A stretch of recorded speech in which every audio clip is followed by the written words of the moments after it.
Awesome. I'm one of your hosts, Sami Kinnison, here with Angela Belford, and we are joined by author of The Fun Habit, Mike Rucker, and we're super excited to talk about how you can add fun in your life to live freaking awesome. To set things up, paint the picture here, let me give you guys some behind the scenes. So take it back to December of 2023. I was in a book club with some mom friends, and we are reading this book called The Fun Habit.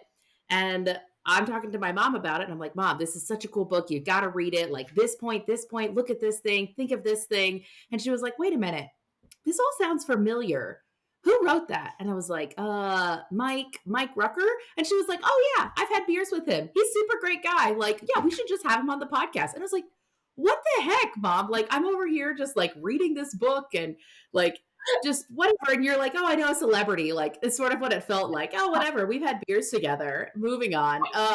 We should just have him on the podcast. And I was like, okay, that's fine. So I was trying to figure out, like, how do I tell my book club, like, guys, I got an in to the author without being super braggy about it. So then anyway, I was like, whatever, I'm going to brag about it. And I told them, and everybody thought it was super cool. And this episode, I think, will get more listens than normal because my book club is super excited about it. So there you go. That's why Mike's here today, is because Angela's super cool and knows all sorts of people. There you go. I'm to lose count of how many World Domination Summit speakers we have. I know we had Dimple in I saw that. Dimple's so cool. In December, and last year we had Jeff Harry. Next week we're gonna have Gary Ware. So there you go. I got the I was gonna say the Rolodex, then I'm gonna sound old and lose all my cool points in one moment. I have a cool contact list from World Domination Summit. So anyway, welcome, Mike. We're super glad to have you here. So thank you. I'm super glad to be here.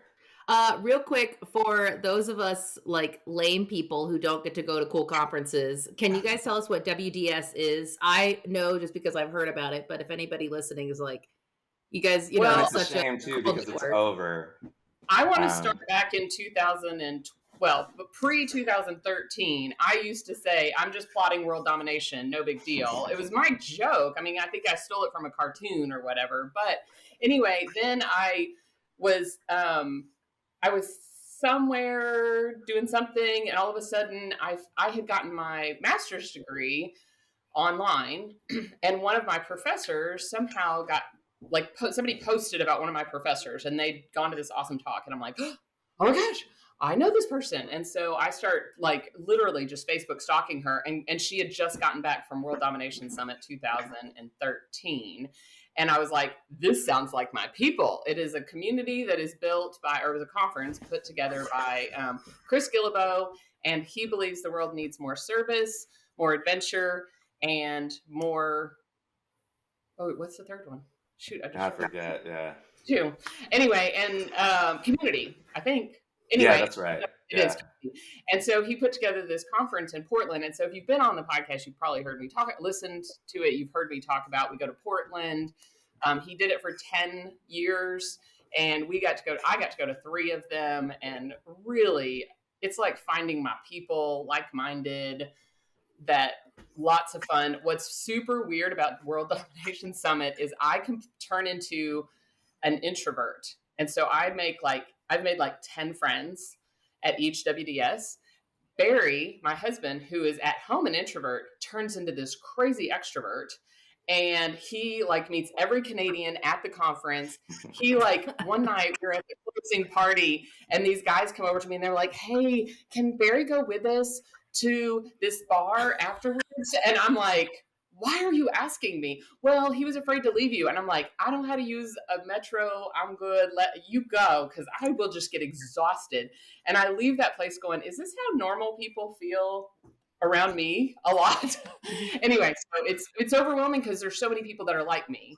And so that are extroverted and that are people. And I'm like, stop talking to me. So anyway, I love it. And it's also weird. It's a weird experience. So sorry. That was a long Thanks story. for that, Sami, because I've definitely listened to a bunch of your guys' podcasts, and I think I, like Angela, will jump into the middle. So it's good that you have empathy for the audience, and you're like, this might need a little bit of a pre-exposition. But it is a fun conference, and But unfortunately, yeah, it did run its course. Yeah. So an amazing community. Um, and the neat part about it too was the workshop. So a lot of folks were hobbyists, and like, so my personal story, my book came out because I met a writer's tribe there, met this amazing guy named Tim Grawl that's helped a lot of folks out. And I think similar, very different than Burning Man, but similar, just everyone goes there to give first, and then receive. And but in the context of Chris's conference, it was really how to help elevate people than more art and stuff like that. So you just come away. I mean, I don't know about you, Angela, but you have to decompress for days, right? Just Yes. because. It's so filling. It's so good. Yeah. And now there's a vacuum, so if anyone's listening and you can step up to the plate, those are big shoes to fill. But I think people are hungry for something like that because he left a legacy. Real fast. One of the things that I think that was interesting, hearing Angela having talked about WDS at different times, is that there are things, especially within the context of our podcast and just what we are all about, around emotional resiliency and owning sort of your own trauma and limiting beliefs that, Angela, you've talked about when you go to places like WDS, people are like, yeah, of course. And you're like, wait, no, but like there are a lot of people who actually need this first step of understanding that your emotions are important. And it's interesting that there are times that that community at your is the, it's the PhD level. And then you come home and are like, great, now I'm going to go teach kindergarten to some people who don't necessarily understand that their emotions impact so much of their life. But that's been my most interesting thing to observe from how you've talked about it, is that sometimes you have to take what you learn so that you can go teach it to other people in a more bite-sized content. Mhm. But then still, you got to go get your PhD and go be around other people who are writing their dissertations and doing all of that. Yeah, it's fun. So let's jump in to the book I have some questions. Mike, to start off though, if anybody's not read the book or is just sort of new to this idea, you really set up that you kind of were a happiness. I can't remember exactly how you said it, but I would say a happiness enthusiast. Like you really were chasing happiness and trying to find Absolutely, yep. what is the key to achieving happiness, and then really became converted to this idea of a fun habit instead of happiness. Can you tell us sort of about that quest for each of those things within life? Yeah, so I've liked happiness as a construct for quite some time. And to kind of, make the story short, I was fortunate enough because of those interests to be invited really early when that cohort of psychologists came together to really create a psychological discipline around it. It's called positive psychology. Most people are familiar with it. Um, uh, Marty Seligman, who wrote this book, Authentic Happiness, who's kind of a figurehead in that space. Csikszentmihalyi, who's studied a lot about flow, and a lot of people are familiar with that concept, came together with a bunch of other researchers and created the International Positive Psychology Association. And I kind of joined that early. And in the early years, we really were trying to elevate happiness, right? And this was before this idea of toxic positivity. It was really, how do we look at psychological concepts that are really approachable and use them for betterment? Because up until that point, we had really looked at psychology just in clinical settings to treat, poor mental hygiene or, things like depression, anxiety, and other forms of mental illness. And so it was really fun. But what essentially happened is we got carried away, right? It was like, yes, happiness is an outcome and it's an end goal. And we had things like the World Happiness Survey, and we were comparing ourselves to Nordic countries. We invented this thing called subjective well-being, where we get to decide in the rearview mirror, is today a 10 or is it a 2, right? Which is very interesting in context, because what happens when you really do have a string of good days and there's nowhere to go above a 10, right? Like, so the only way is down, which we now know is problematic, right? Which I address in the book. But for a while, it was really working, and I had built this life that was fairly fulfilling. But you brought up the idea of resilience. Now we talk a lot about emotional flexibility, But back then we weren't, right? Barbara Fredrickson, had this happiness quotient, which has now become somewhat controversial, and she's totally, backed away from that and talks about emotional flexibility being important. But we were really telling, to sum it down into, a bite-sized piece, it was all about good vibes only, right?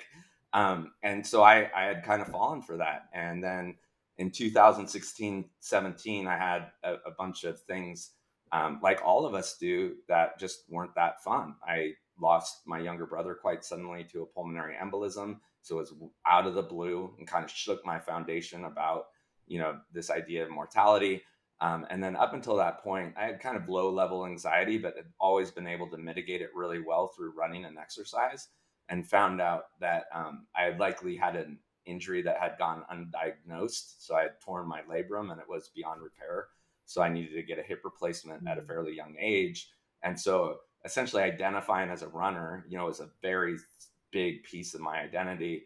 I was told because I was getting a hip replacement so young, I couldn't run ever again. And so it was a big 1-2 punch. But because I was this happiness enthusiast, to use your words, and which is true, I was like, I'll just will myself out of this, yeah, things suck, but I can get through it. And I've learned a lot more about, trauma since then. So the fact that I didn't unpack that trauma and it was just sitting there was obviously a big weight. But then also just kind of waiting to be happy again, we now know is really problematic, right? And so there's some serendipity that what I went through around the same time, we were starting to realize that this lack of emotional flexibility was becoming a problem. But then also there's a big corpus of work to suggest that the way we've approached it is really causing problems too. And so not necessarily valuing happiness per se, like if you want your mom, yourself to be happy as a value, there's no, at least to this day, that we don't know any problems about that. But these folks, myself included, that are striving to be happy, that are, always looking at happiness out in the horizon and wondering how they can optimize their life and are looking for life hacks so they can be a little bit happier. What happens is now you're using a lot of time for rumination, right? And instead of happiness being in the moment, you're just looking out at the distance between where you're at and where you think happiness should be. And you're really ruminating in that gap. And the problem with that gap is that your subconscious, as it continues to stare at it, is like, wait, well, if happiness is always out there, right? Like I'm going to get there sometime, but it's always out there. Right now, I must be an unhappy person. And so it's insidious, right? When you think about it kind of just now, like, oh, there's no way that could happen. But there's a boatload of empirical research. And when you look at it in parallel with how successful cognitive behavioral therapy is, it's pretty easy to draw a straight line. Like, yeah, if I'm ruminating all the time that, well, happiness isn't here right now, but it will be. And, okay, then I guess I'm unhappy. And you're just letting that cycle through. And then it starts to bleed into your identity subconsciously. We're leading people to true clinical outcomes. So paradoxically, these folks that have this over concern for happiness, and again, that nuance is important, right? Over concern versus just valuing wanting people to flourish and thrive. Those folks that have that over concern paradoxically are the most unhappy people. No, I think that makes so much sense. And I think that part of your story, I mean, that happens to all of us at some point, and the something can shake who you feel like you are and the rhythms that you have going, whether that be a death, a diagnosis, a job loss. Like we all can experience something like that within our life. And so that's one of the things that I even just really loved about your story. While it is very unique and personal to you, it's not so unique in that nobody else will ever go through that. I feel like all of us can see a little bit of ourselves in that story, that there was that moment where like, well, how am I supposed to just be happy now that these things that I'm facing, this loss of identity, this loss of a loved one or whatever it might be. And that's a real challenge. Like you just get left in the face of that. Yeah, when I was doing the research, it was, I forget who it was, but this idea of how, and again, right, we're playful with words. Even academics can tend to be poets, right? But like the idea of death not just being necessarily of a loved one, that loss could happen, from a move, or to your point, losing a job, certainly from losing a loved one, that separation of connection. And so these deaths are all around us, and they are certainly part of the human experience. To think that in your lifetime you're going to escape them completely is asinine. And I think the good news is that's really being illuminated.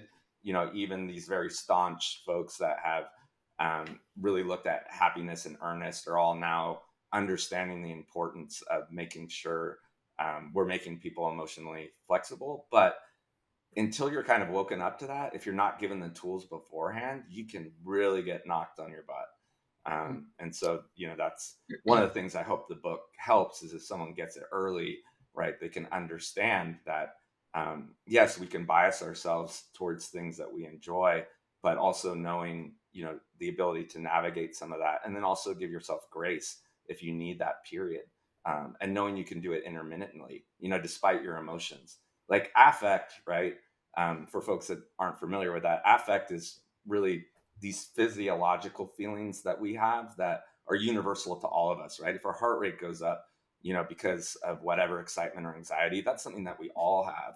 But the way that affect is actualized is different for all of us, right? The public speaker that crushes it, that heart rate is like, they're pumping themselves up. For me, I'm like, my shoulders are going in. I'm like, what have I got myself into? So, the affect's the same, but the emotion is different. And so being able to have the capacity to accept this wide breadth of emotions, but know that you have the agency and autonomy to also then still seek joy if happiness isn't the appropriate response because you want a year to grieve your spouse or whatever it is. Like, having that permission, I think, is so important. It feels like as you talked about for so long, psychology was just focused on the negative, the problem, the maladaptive behavior. It feels like positive psychology sort of swung the pendulum, as we all as humans do, over to this complete opposite side. And I say all the time, I was a positive thinking evangelist. And it's so, I think, for some people that aren't with me day to day, it's a little bit jarring for them that I've kind of come to center. And I think I see the way you're describing the industry is kind of coming to center of like, no, yeah, it's okay to feel your feelings. Like, you actually have to feel your feelings. And there's such I struggled personally. I'll just own my own story of like, I remember for 2 years, my therapist told me, I didn't go weekly or anything. I went every 3 or 4 months, but she told me, you've got unresolved grief. This is where this anger is coming from. And I'm like, nah, I've been to therapy. No, I'm going to think my way out of this. And I literally thought, well, I've been to therapy to deal with that loss. I don't understand what you're saying, like you said, until you wake up to it.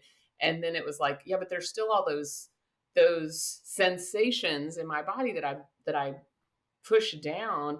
And now I'm like, yeah, let's feel some disappointment. Let's feel some grief. Come on, let's go. And I know people that are like, only see me intermittently are like, what is happening? Like Miss like positive thinking girl who would never let you say anything negative around her without her correcting you is now like, oh, let's cry. Because crying is actually, I have found, like the least invasive way that you can express one of the least invasive ways, because it can come out as like all of these different illnesses. It can come out as like arthritis and high blood pressure. And I'm like, let's cry. How do we cry? I mean, I don't love it, but I would rather that than ending up on medication for high blood pressure, because I Right. keep pushing this stuff down. So it's cool to see that. And I think lots of us do that. We swing that pendulum and then letting it come back to center. So, And a quick aside, only because I know you guys have brought it up in prior podcasts, I think one of the fascinating areas, especially from interviewing amazing neuroscientists way smarter than me and above my pay grade for the book, like Lisa Feldman Barrett, and uh, is this idea, and I think The Body Keeps the Score really blew this wide open for everyone. There's an epigenetic part of this that yeah. makes it quite complex and unique to each individual. right? Let's think about just even the limbic system, right? Do you fight, flight, or freeze? Well, depending on your biological preference, all of these are going to be actualized in different ways.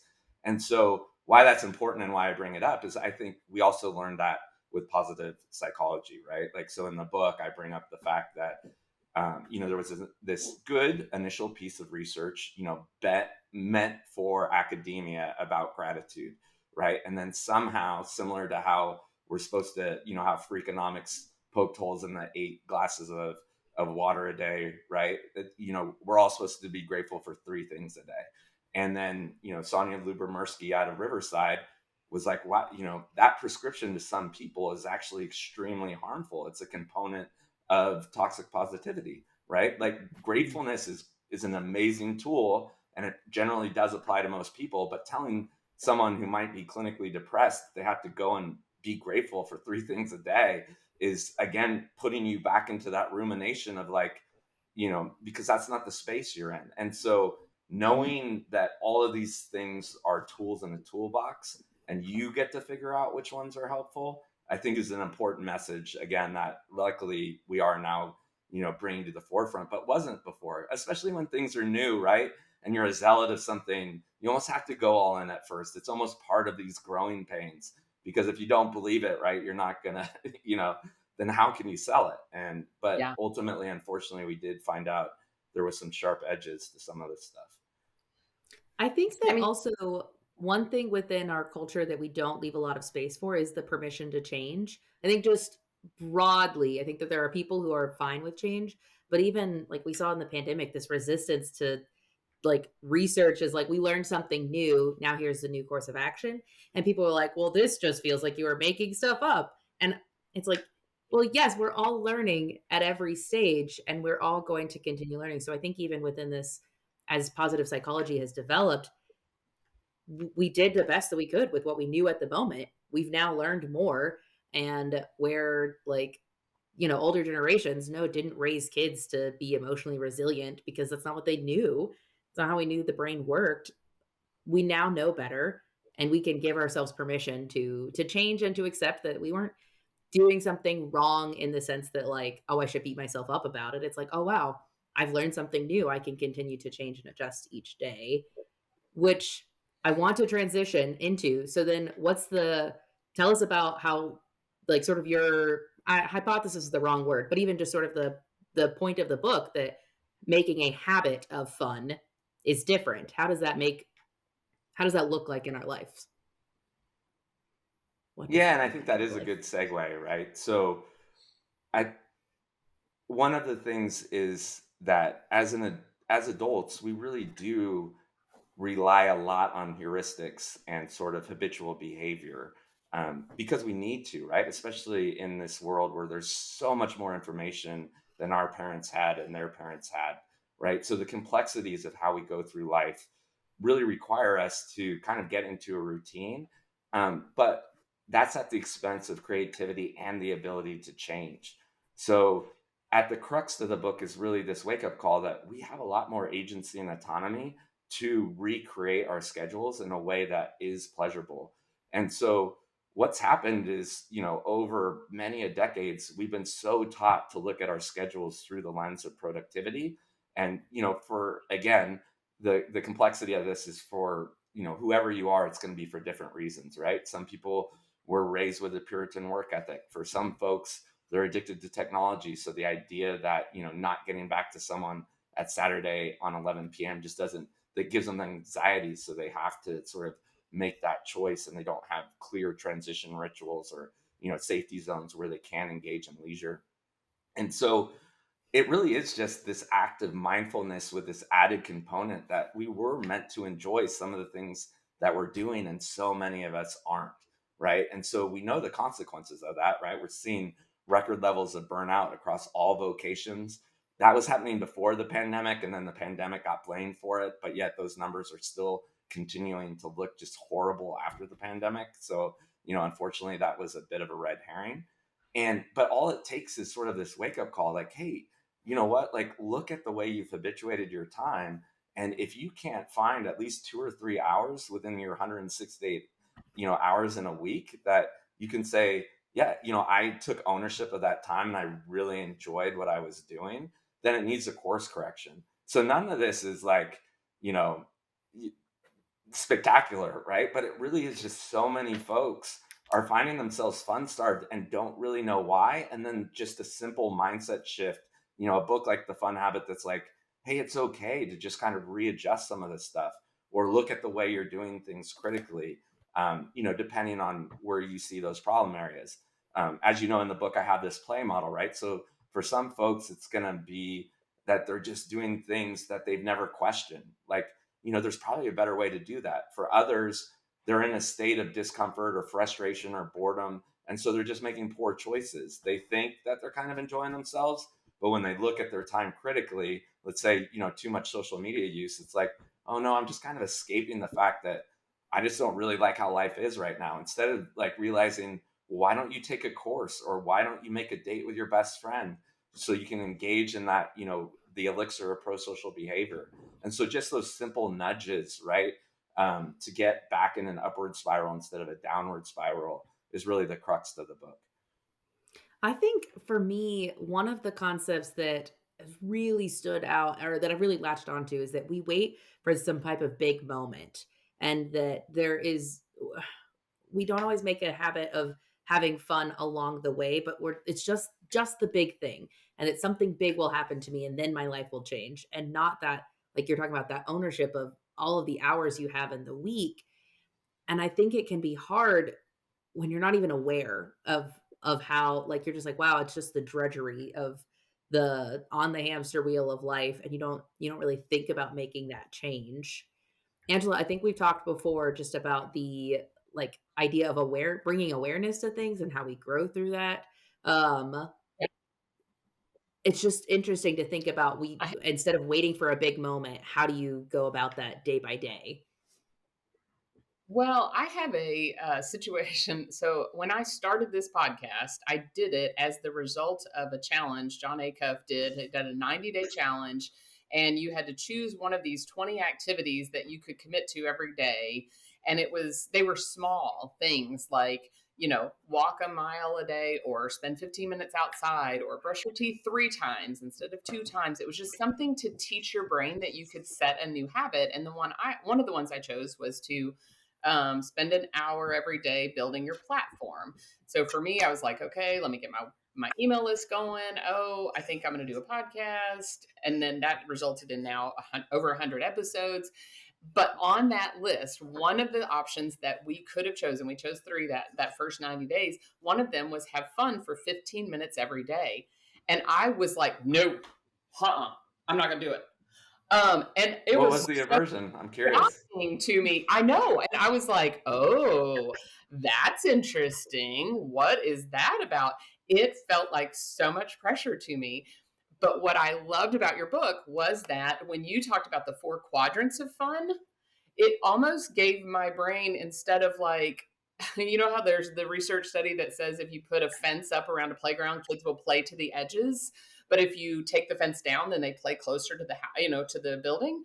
That's, I think, what happened in my brain is that the idea of like committing to fun every day. And I'm a girl that like plays card games at meals. Like, I would say I probably have a whole, it felt so much pressure until I heard your thing of like talking to a friend at coffee was in this little quadrant. And I was like categorizing it, like put some fences up in my brain that I was just like, oh my gosh, what was for 2 years, I have like still mulled over, why were you so afraid to commit to 15 minutes a day of fun? It felt just overwhelming to even just come up with ideas for fun every day. Like, which I think is so strange because I like enjoy my life. I love my life. I have a well-designed life. I have lots of fun. I laugh, all those things, but I can't track fun. Anyway, so will you talk about the 4 quadrants that you have, or you're welcome to make fun of me? Yeah, but and I'm happy to do that. I think real quick though, an important part of what you brought up, Sami, is that especially here in the West, right? We just do that all too often. I mean, various folks have brought light to this, but the idea that you save up everything for one kind of monumental thing a year, there's a couple big problems with that, right? One, what happens if it goes sideways, right? What happens if you save up all this money to, let's say, go to Aruba and it rains the whole time, right? If it's really outcome focused, then what a shame. Like, the folks that experience that tend to think that their whole year was ruined, right? And so Mhm. this one opportunity for renewal can really set the tone. And so there's a big risk there. Another thing, though, is when you add frequency, even for um, just little opportunities of fun, we start to see that some of those will grow into much bigger things. And so if something does go bad, right, then who cares? Because you have all of these other opportunities. And then all of the, neuroscience behind that, right? We know that that creates cognitive reserve because novel experiences have to be created as new neural networks. And so there's a whole host of health benefits too. We won't geek out on that, but it becomes important for a whole host of reasons. Psychologically, because now you've indexed fun, in a whole bunch of different ways. You're living life like a tapestry rather than, again, this one thing that could go sideways. And then two, that some of those moments are going to open up to spontaneity. Even if you feel like you're a boring person, something magical is going to happen, if you intersparse more opportunities for fun within your week. And they're so accessible. That's another thing that I think is fun when someone wakes up to, like, wait a second, I thought fun had to be this vacation or, this, whatever it is. And it really can be, just these little magical moments all throughout your life. I was at, keynoting this one event and was bringing up these topics and was talking about holidays, and someone pulled me aside and was like, her situation was pretty legitimate in the fact that she couldn't take vacations, but she's like, so what I've done throughout my life is interspersed these holla hours where I just have these moments to myself that I take complete control over. And I thought that was so beautiful, right? Because she was going through some trauma herself, but she realized how much she did need these moments that were uniquely hers and where she could enjoy them despite her circumstances. So we all have that power, but sometimes we need to be reminded that we do. And I can transition into the play model real quick if you think. Uh, so the play model, it's just one of those geeky psychological tools that when psychologists like myself write a book or like forced to make, but 4 quadrant models are really useful for sorting things. And so being mindful of how you spend your time does become important in context as a first step to realize, like, oh, wow, I really don't like how I'm spending my time. So play stands for pleasing, living, agonizing, and yielding. And each one of those has an importance in the context of the broader model.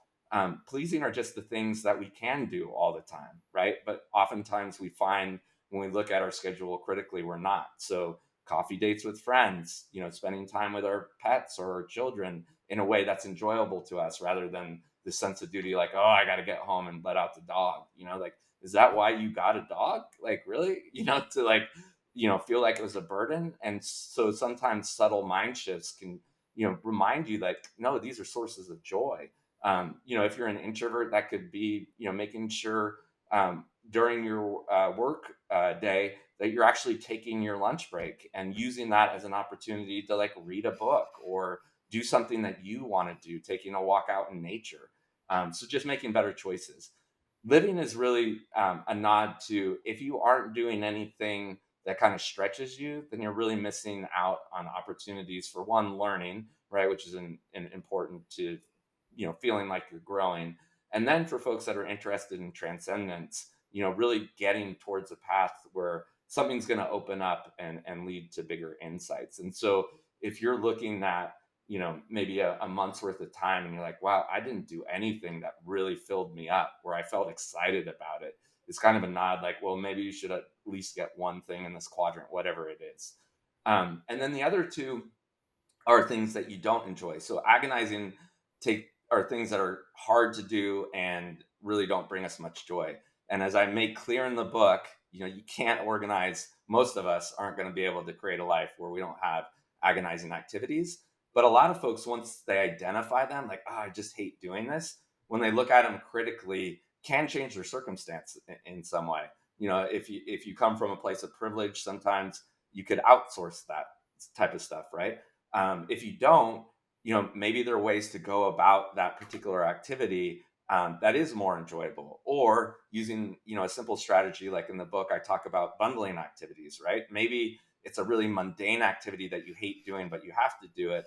But if you pair it with your favorite comedy station on Spotify, all of a sudden it kind of nullifies, the fact that it is mundane and boring, because, it's this opportunity to get involved with something that you like. And there's a whole science behind that. James Clear made habit bundling, an interesting concept too. And so there's science behind that.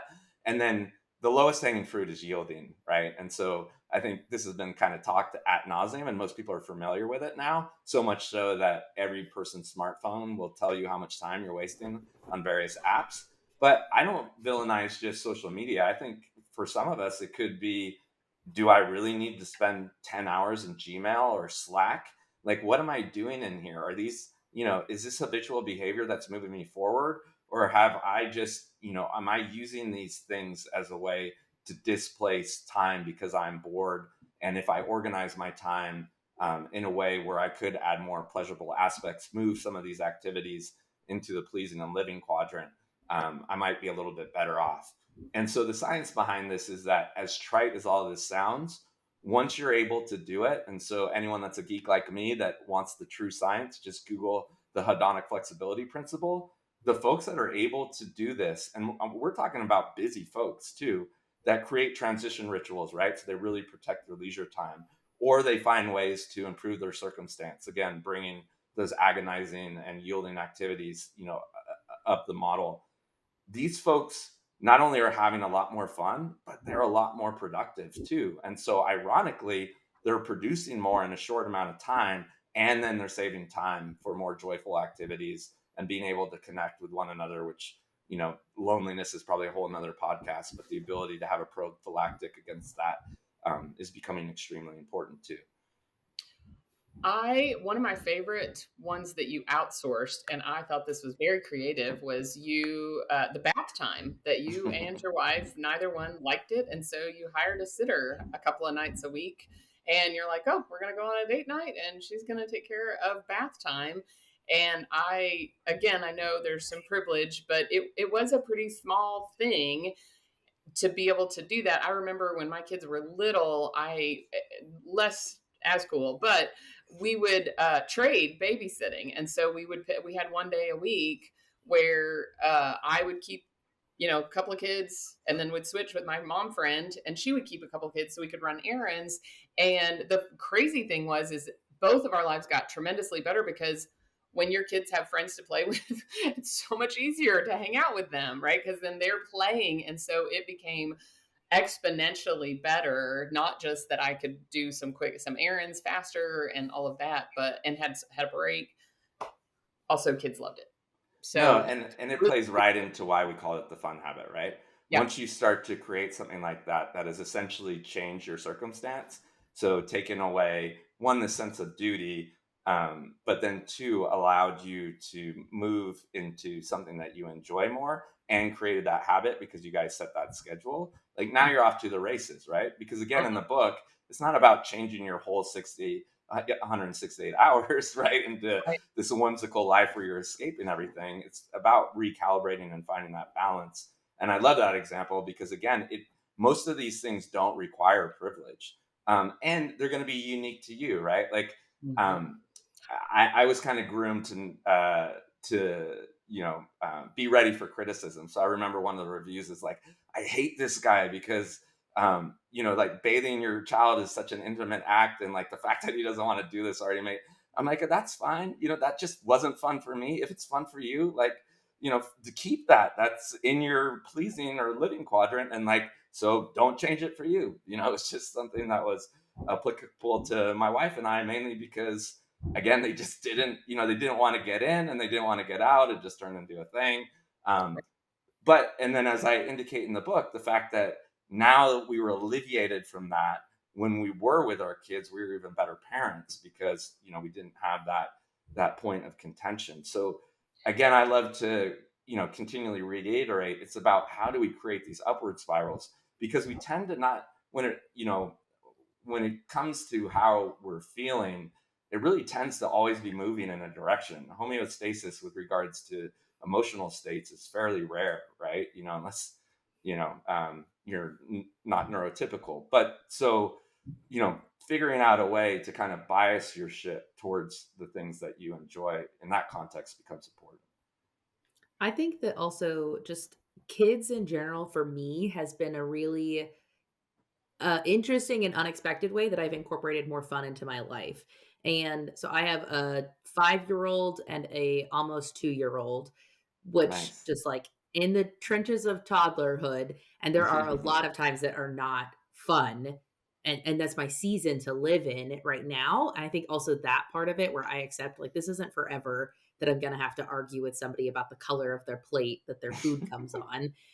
And then also though, there's so much magic in the world when you're a toddler, when you're 5 and 2, and that orientation has changed, I think, just the way that my husband and I have been approaching life, and that a trip to the grocery store can be magical, and it can be filled with wonder, and going outside is just such a beautiful experience, even if I'm just going into my yard. I don't have to go to a big like state or national park and see majestic trees to be filled with wonder, especially when I'm viewing it from my toddler's eyes. I will admit, Bluey, the TV show, has been a really big help for us in this, and that I love just so much about Bluey. I will always be a big fan of it. But the way that the parents operate in that is just such a great model as for myself and other parents to see the world from the way your kids see the world, to see how you can make something that would be drudgery into fun just along the way. And I have also found that whenever I let my kid have fun and let them take forever to get ready for school and let them sort of live life the way that they are naturally inclined to, it seems so much better than whenever I resist it and fight it and say, "No, fit in the box. This is how you have to go to school." There was one day we were running late and my 5-year-old I was like, "I need you to focus. I need you to look me in the eye and focus. We have to get in the door of school." And he goes, "Okay, mom, I will focus on jumping on one foot all the way to the door." And I was like, "Oh my God, like what are you Amazing. doing right now?" And so then he did. He focused on getting to the door and he jumped on one foot all the way there. And I was just like, okay, you know what? Let's just embrace it. Let's embrace this way of just doing things for the sake of doing them. I feel like kids are such a good model to us to remind us just have fun for the sake of fun. Like, you don't have to have a reason to hop on one foot. So, kids have been a huge eye opener. Yeah, some of the only original research in the book was, watching adults and children in the same spaces. And it's magical, right? On both sides. Like the fact Mhm. that children need absolutely no instruction. Like immediately they start to create their world. Where, again, back to that fence analogy, Angela, like you see the adults sort of move, to the four corners of the room because we need instruction to play. Like, what am I supposed to do here? Like, really? I mean, Mhm. you literally have models in front of you. And then even worse, right? Sometimes we'll go into teaching mode, which, again, we don't need to geek out on transactional analysis. It's just horrible, right? Then the kid's like, oh, okay, this isn't meant to be fun. I meant to learn how to build a house. Like, and you just totally rob them of this magical moment. So, no, children, if you allow them in, and you realize that you can co-create these experiences with them. So if something isn't in line with your values, or you do need to kind of flip back into a teaching moment, don't be afraid to do that. But to the extent that they can lead you, it's beautiful. And we know it has a whole host of benefits, right? It allows us to get back into these modes of nonlinear thinking. It tends to make us more creative. Before I leave this, though, I do need to ask, did you take anything away from Bluey? Because we made the mistake of appropriating the dance challenge. And so for like 2 weeks, we did that. And I embarrassed myself like 3 different times where my daughter's like, okay. And I had to I'm not a very good dancer. And I'd be dancing in the middle of like the line at Chipotle or whatever. And people are like, what is I wrong with this guy?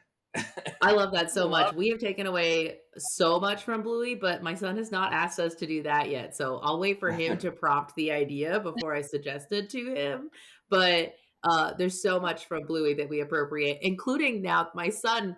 When something bad happens, he'll go, "Ah, biscuits," and I'm like, "Okay, whatever." Of all the like curse words you could use, let's use biscuits. We'll lean into that one for forever. But I think even when I think about one of the hard parts, I think, in playing with your kids is that sometimes that play isn't fun. Like I know that there are times where Henry will tell me I'm doing it wrong over and over and over again, and I'm just like, I'm going to lose my mind over here. And what has helped us is I will set a timer to be like, you're going to give 10 minutes and you're going to follow 100% of your kid's instruction. And that's it. And you don't have to feel like, well, now I'm going to have to sit here and deal with this imaginative world where I clearly cannot keep up for hours and hours. It's like, you know what? 10 minutes really makes a difference. And I don't know, there's something about giving him that time that he benefits from it.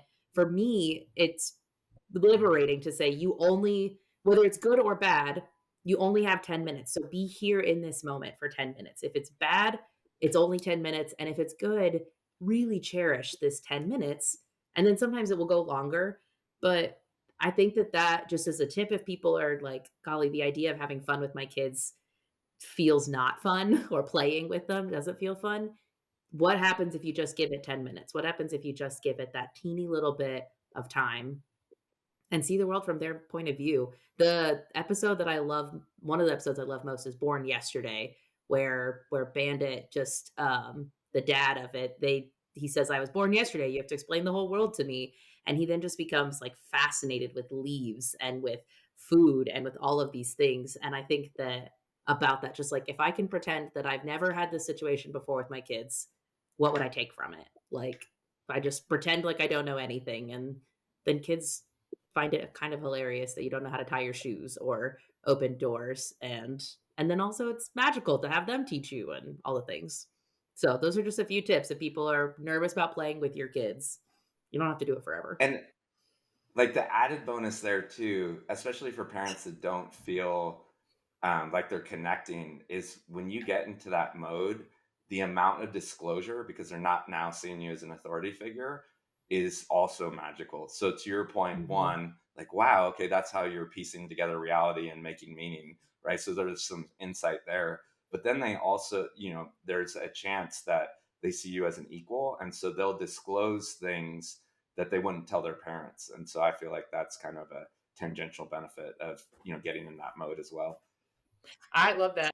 Several people say that they play video games with their teenage sons because when facing forward and a little bit distracted, they'll actually open up. My son would open up when he was driving because he couldn't be on his other things. And so there is some I love that you're pointing out the tangential benefits, because in case it's not for the Bluey age, in case it's for the teenage age, there are also things. I remember having to tell myself, if I want them to tell me about their life as a teenager, I have to care about their life and their cartoon as a toddler, and it would make me crazy. They would want to tell me the entire episode of something, and I was just like, oh my gosh. But then when they got to be teenagers, and that was a storytelling ability. We had a weird thing happen where Lexi, my youngest, had only ridden in the car mostly with her brother. And so when you asked her how was school, this is really off topic, but I don't care. It was so fun for me. You would ask her, how was school? She's like, fine, because that's what her brother answered. Well, one day I had to take her with me because we were going to the dentist, and we picked up Sami. And so Sami says, okay, so first period during band. And I'm like, oh, wait, what about this thing? Did that happen? And so Sami then goes, okay, and then second period, okay, history. Did anything happen? And she literally like play by play the whole day. That's just how she and I interacted. After that, Lexi got better at telling me more about her day. She's like, oh, here's how you can interact. And so I think there's an element where this whole situation, to bring it back to the point, is that maybe your kid doesn't know how to play. I know the first time we gave Henry, Legos, he looked at them like they were dumb. And then his neighbor, he started building bigger things because his older neighbor, the kid that's a year older than him, that's his neighbor, started building big things with Legos. And so sometimes we do have to model it, some parts of it, and that's okay too. They don't know what to do with a trampoline the first time they get on it. They don't know what to do with a bounce house. And by allowing yourself to okay, I'm not teach, but can I model fun? Can I model connection? Can I model storytelling? I think is also just inadvertently, it adds fun to your life. Absolutely. I don't want us, I know that we could probably continue talking for a very, very long time about all of this and all of the side paths that we could go down. Mike, I would love to ask if there is one thing that you hope people take away from sort of this body of work. What do you hope it would be? Just that we have the agency and autonomy to change our circumstance generally, right? And it doesn't necessarily mean that it has to be outcome focused. We're not asking you, if you're an unhappy person, to change that overnight, but the ability to mindfully look at how you are spending your time and start to integrate things that do kind of fill your fun cup will be so restorative over time. And just acknowledge that it's a slow burn. So, make sure that you kind of habituate this behavior over 2 to 3 weeks and then check in with yourself. And I will promise that more than 9 out of 10 of the folks listening will realize that it's not only leading to betterment, but they're able to do all the things that might have been a drag before in a way that's maybe not necessarily more pleasurable, but with more vigor and vitality. And then that, degree of your ability to make choices will become infectious up until the point that you'll hit your stride. I think that's so great. Thank you so much, Mike, for joining us. If people want to find you, where can they do that? They want to so I write about the science of fun at michaelrucker.com and Psychology Today, so you can find the links there from my site. The book came out last year, the hardback, The Fun Habit, and it's getting re-released as a paperback here in a couple weeks. So however you enjoy, go to your local bookstore or find it on Amazon. But yeah, if you want the body of work, it's there in the book. So thanks for allowing me to share that. Absolutely. What if you're fun is? Oh, go ahead, Angela. Oh, what if somebody's going to do a book club about your book? Well, yeah, thanks. And yeah, that was crazy. So as Sami brought up, I was really humbled that a lot of book clubs have been picking it up lately. And but then also surprised that no one's reached out, because I'm very accessible and I love to talk to people. So if your book club is interested in engaging with the book, please do reach out. There's a way to contact me on the website, and I'm play periodically on all the socials, very accessible. So I'm happy to join a webinar with your book club, or however I could be of service. Happy to do that. Thanks for that, Angela. I would have totally forgotten. And probably why no one's reaching out. Yeah. No, that's no problem. And it's good to know that your book's coming out on paperback. So I had it on ebook. And what I found is that books that I want to highlight, I don't like as an ebook anymore. That's one of the things that I've solidified, because I just have so many things highlighted there. So then I ended up with it on Audible so I could finish it leading up to the book club so I could get through it faster. And I was like, man, I feel like this is one of the first books I'm going to end up with the Audible, the ebook, and a physical copy so that I could actually hold it and look through it. So I'm going to wait for that paper book to come out and just get 3 sales just from me. So there you go. Happy to, I just like all of those different ways that I can consume it. It was just so good. Thank you, everybody, for listening. And thank you so much for sharing this with people and for reaching out and all the things that you guys do. You guys are amazing. For now, we hope you guys go be freaking awesome.